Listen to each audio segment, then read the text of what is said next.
You're So, talking to me right now, but this question was not written by someone that lives in Cambridge or somewhere.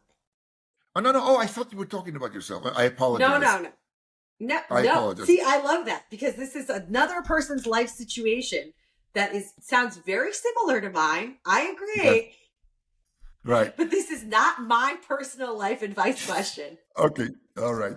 I suppose if you wanted my advice, you wouldn't go put it on the podcast. No, we can talk on the phone. This person wants your life advice Yeah. about how do you know if you should stretch yourself to live somewhere that might be a little bit more expensive or a little bit of a stretch versus staying comfortable.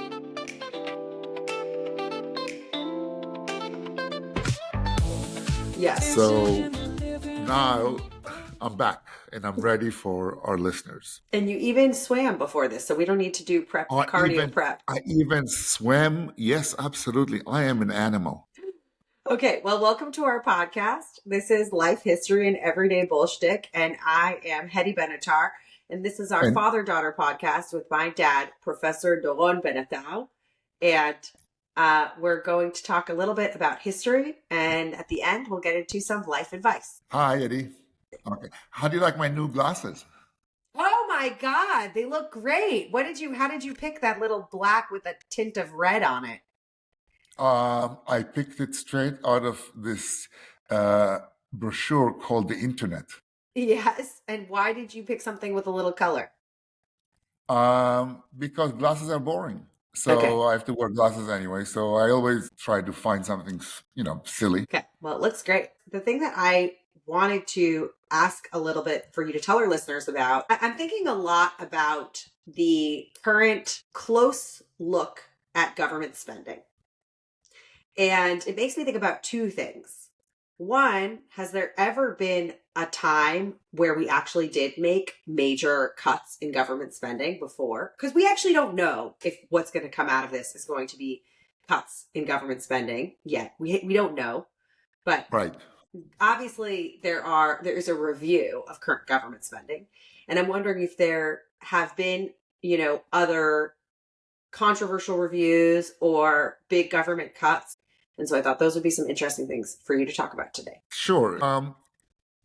I want to say that the federal government was really, really quite small until the 20th century, until even the New Deal.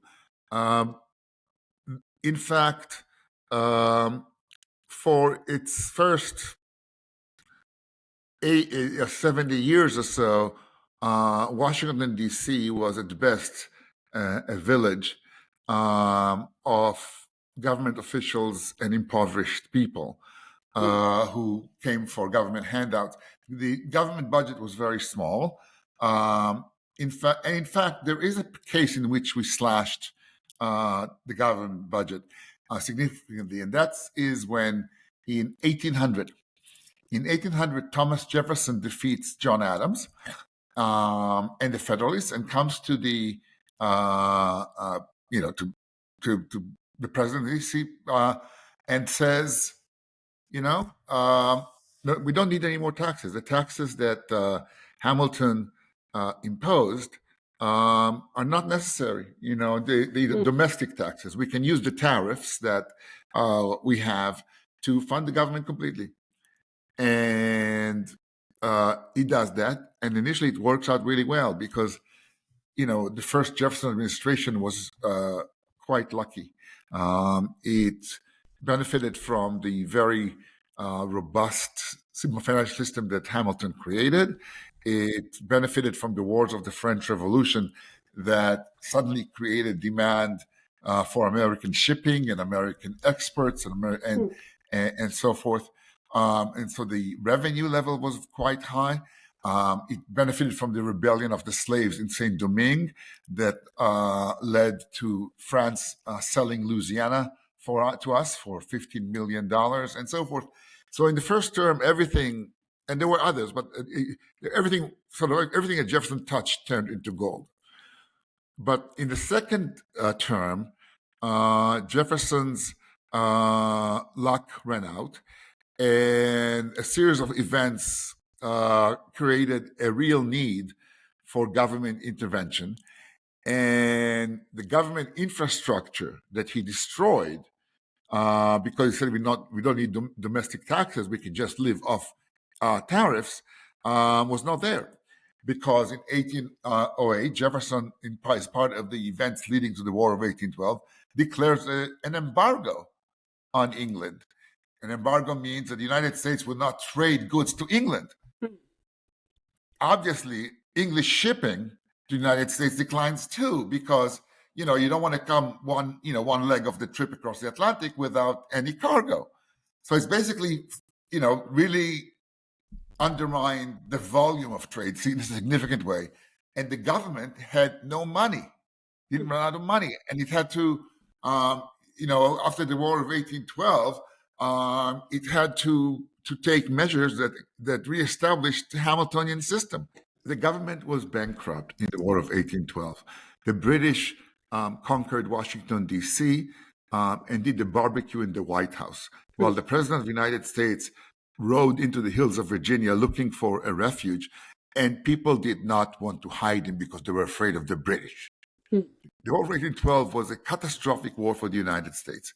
And part of the problem, why the reason it was catastrophic is because the Jeffersonians, eager to cut government spending, did not really build a military at all that could defend the country. And it not only did not build the military, it let the Navy, which for a coastal country, the Navy was of uttermost importance. It let the Navy sort of disintegrate because they thought they're just going to defend the country with little boats that they could just outfit from commercial boats and stuff like this.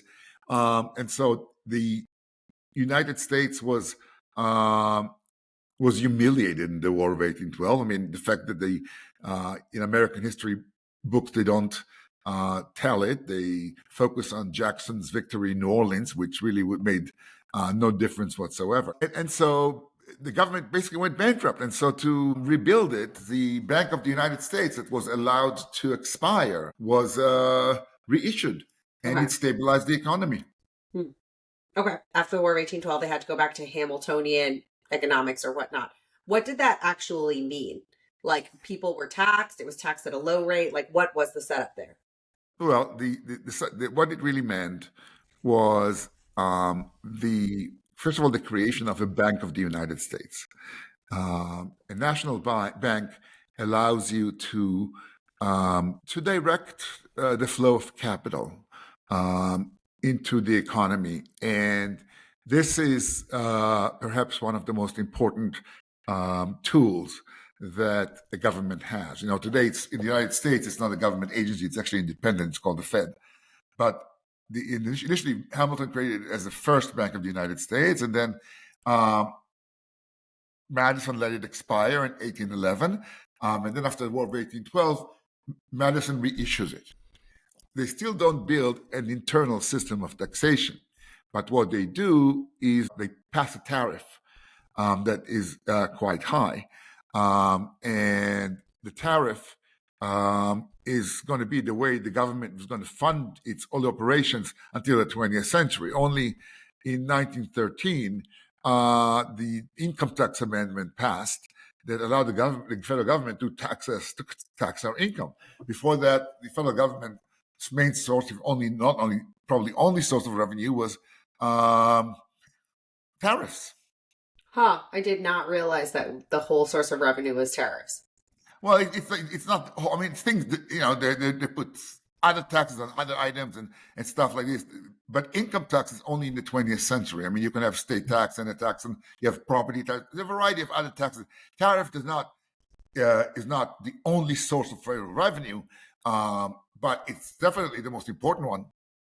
Okay. Interesting. Okay. And then talk a little bit about why was the income tax introduced? And I think I'm assuming it has to do with like the New Deal and this increase in government spending. No. The income tax was introduced by the progressives in an effort to reform the government. Initially, the number of people who would really pay the taxes were really the smallest, richest minority. And so it benefited, it removed some of the cost of the government from the consumer to those who are earning a great deal of money. Because the way tariff works, and we had twice conflict over tariffs. And well, once it almost brought disunion before the Civil War. Once the conflict over tariffs. That sounds like a good episode. We should talk about that, but another time. Yes. No, but we should talk about that. So the idea here was to have because the tariff is a tax on the consumer, because you put tariff on something that is imported. That means that the thing that when you buy it is more expensive. So right. Who pays it? So the wealthy people buying things are paying the taxes. But maybe it's not wealthy people. The wealthy people who are earning this huge amount of money. I mean, remember, this is the era of the robber barons, and there's a great revulsion at the ostentatious waste and income inequality or wealth inequality in America at that time that, some people compare to what's going on today. So the income tax was part of this effort to sort of get some of the money that the government needs to spend from those, super rich groups. At that time, it was even before World War I. So the government still was very, very small. So it did not become an issue until the government became so big. And suddenly, what funds the government? The income tax. Not the only thing, but that's the major part of our tax revenue in the United States. It comes from the income tax. Was it controversial introducing the income tax? I don't know. It's interesting. I've read about the progressive era many, many times. It was not discussed even. It was kind of one of those reforms that was introduced and passed. It was an amendment to the Constitution. So not only it was passed in Congress, but it had to be passed by 3/4 of the state legislatures. Huh. Interesting. I don't think you would have gotten 3/4 of the state legislators to agree that there will be an income tax today. Again, nobody understood how the government will grow in the 20th century in size and in reach and in responsibilities that it didn't have before. Before, what did the government do? What did the United States government do? I don't know. Nothing. Military.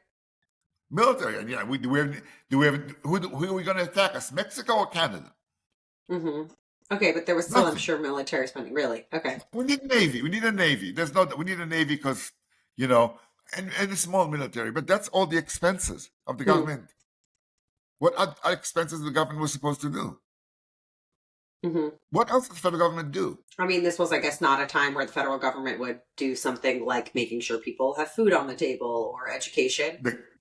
The federal government is not in charge of food on the table or on education. Those are state and local matters. Interesting. What the government does to us, federal government, it does have Medicare and Medicaid. And it funds state programs. No, it gives funding to state programs. That's right. It gives it gives programs that it funds for particular causes.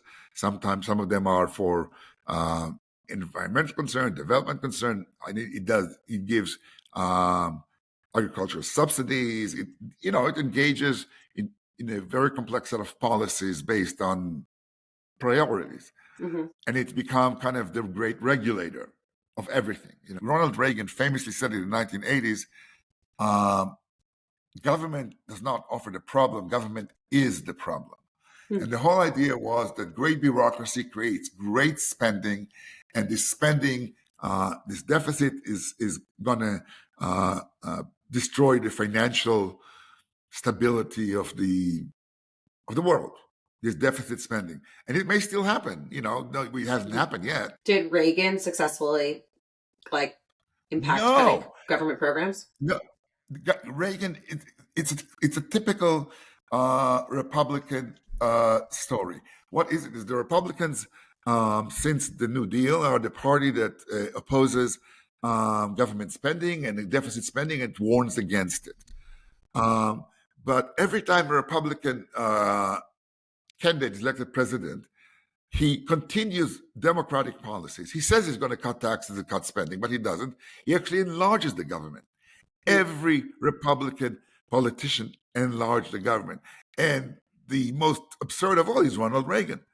Ronald Reagan was the embodiment of supposedly frugal government. He ran on it. People thought he was so radical because he was not acceptable. He was so radical about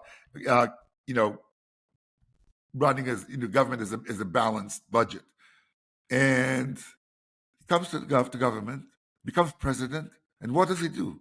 I mean, he cuts here and there. He has an encounter with air traffic controllers in which he stands firm against the union. Good for him. That was a good show. But what happens? The government just spends more and grows and grows and grows. So he can talk about cutting the size of government, but he doesn't. The same goes with every Republican president, including Donald Trump. Of course, with Trump, we're not surprised that he says something that is not true. But it's just that people talk the talk, and in some ways, you can say that what Musk is doing right now is the only way to do it. To kind of take a sledgehammer and just hack, and I mean that would shrink the size of the government. I don't believe it. I don't believe that it's going to get smaller. I don't. Government could get smaller if you decided to cut offices. I mean, it's not impossible. Eliminating the USA eliminates some jobs or something. But this kind of blind firing of people, disregarding their qualifications and the need for them, is more likely to result in something bad happening than in cutting federal subsidies. It's more likely to result in regulation not enforced that could lead to bad consequences. Yeah. I think the other thing I think about is it just creates this experience of fear throughout the economy, of like the uncertainty. Yes. Right. Of what's going to happen, what's going to get cut. That's just something I think about. I don't know. Let's move to the life question. Should we go to the life advice? Okay. Dancing in the living room. Oh, yeah. Ooh, yeah. But welcome back to our listeners. For all of you that have been listening, you're listening to Life History and Everyday Bullshtick, which is our father-daughter podcast. And we're about to get into the life advice section. If you have some questions and want to ask us for some life advice, you can go to our website, bullshtick.com, bullshtick.com, and ask us for some life advice. Okay. Here is the question. How do you decide if you're living in the right place? Like, right for schools, right house, right neighborhood, right state even. The switching costs are so high, there's no way to test out alternatives. I feel like I'm drifting into just accepting where I live for the rest of my life. I wish I can be more optimistic here. There are people who know where they want to live, and they go there. People. I have a friend who, from a very young age, wanted to live in California, and he lives in California. It wasn't easy for him to move to California, but he moved to California. That was his goal, and he accomplished it. So that's one thing. If you say, there's also, if you want to live at home, not mean at home with your parents, but if you want to live near where you grew up, where you have relatives and friends, then you decide where you want to live. Even though you go to college, you come back to where your family and friends are, and that's how you choose how to live. Those are the two best options. Okay, Abba, here's the question. I'm going to reground you for a second. Okay, yeah.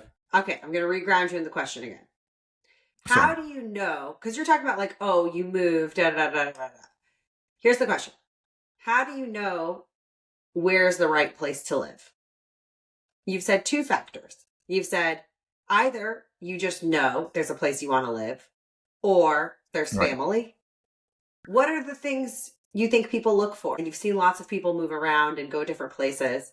Do you see any trends about when people find the right place? The right place is a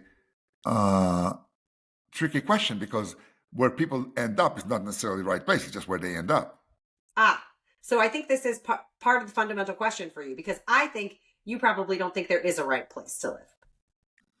No, I think that the right place for me to live is where I can have friends, because every place has people that are wonderful, that are can be great friends, and from every place you can bring your family. You just have it cost you money a little bit, or whatever. You do everything to see your family and to stay in their lives somehow. Any place is fine. It could be fine. So it's up to making the right place is up to you. Heddy, what do you think? What do I think?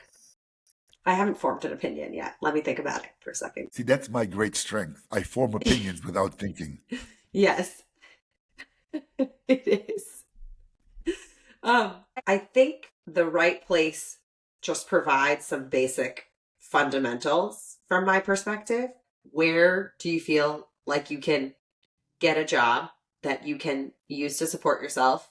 Where do you feel like you can be close to family, but not too close to family?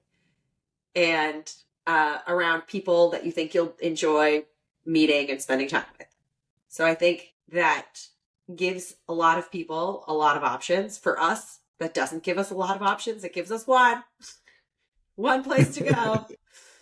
But I think for many people that there are kind of a lot of options, and that there's, again, like also, since I send my kids to private school, I'm not so focused or concerned about school systems, nor have I ever been, because I'm not sure how much it really matters if a school system is a good system or not a good system. I don't know if you have an opinion on that. Do you, Abba? Well, I can see moving from one town to another for a school system. I mean, after all, I sent my kids to high school, public school in New Haven, knowing full well that the school was horrible. And it was great. It's just that just because I didn't think school mattered. And it didn't. People make a big deal out of school, but it doesn't. I mean, you graduate, you move to college, and then you make your life. It's true. You can go crazy and race, but everybody had to stop at the red light, so it's doesn't make much of a difference. But what you said does reiterate something I did not say. I didn't think about it, but I should have, which is that, of course, jobs is a central part of the story, and you get a good job somewhere. That's already a great start. But then there are restrictions. For example, I was not going to go to a place without a vibrant Jewish community. Right. Just one last thought to this question. I'm not sure there's much more to say about it, but just one last thought is the difference between when you are going because you want to live somewhere and there's like somewhere specific you want to get to, versus feeling like you just wound up somewhere. Like, let's say you are a person that could move. It would be a little bit expensive, but it's affordable. Like, you could do it. It would be a stretch.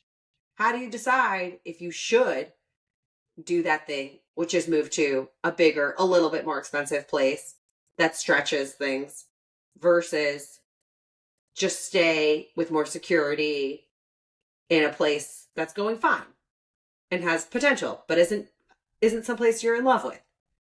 Do you think, like, you don't know if you're going to be in love with the next place either? Like, Right. what In do you, fact, but me asking this question? okay, so here is actually that's something that I strongly believe in, Okay.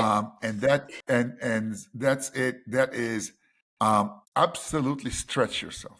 Absolutely stretch yourself. Interesting. Absolutely Like take a financially, bet you on mean? yourself. Okay. Why? Financially, absolutely bet on yourself because you are going to if everything is going to go okay in your life, you will simply earn more and more and more money. Mm-hmm. And you say, and what happens if you lose? If you lose, so you retreat a little bit, and then you don't you know don't hesitate betting on yourself when you're in your 20s and 30s and even 40s. Okay. It's different when you're 68 like me. That's what I'm trying to tell you all the time. Okay. Go for it. Go Go for it. for it. Go for what you want. You will earn more money unless the world collapses. And if the world collapses, it collapses. I mean, Okay. if something really horrible happens, it will happen wherever you are. Okay. Interesting. This is you bet on yourself. Bet that Okay. you will do okay. Now, I'm not saying that I would never bet on you personally. I mean, you look to me like a sure loser. But the person who asks the question, bet on yourself. Okay, cool. Abba, thank you very much. Thank you for this podcast. Thank you very much, Heddy. Awesome. Have a great night. This podcast was edited and produced by me, Heddy Benatar. If you have any questions about this podcast, or if you want to leave us a comment or ask us for some life advice, you can do so on our website, bullshtick.com, or emailing us at info@bullshtick.com. And we'll see you next week. Bye. Bye.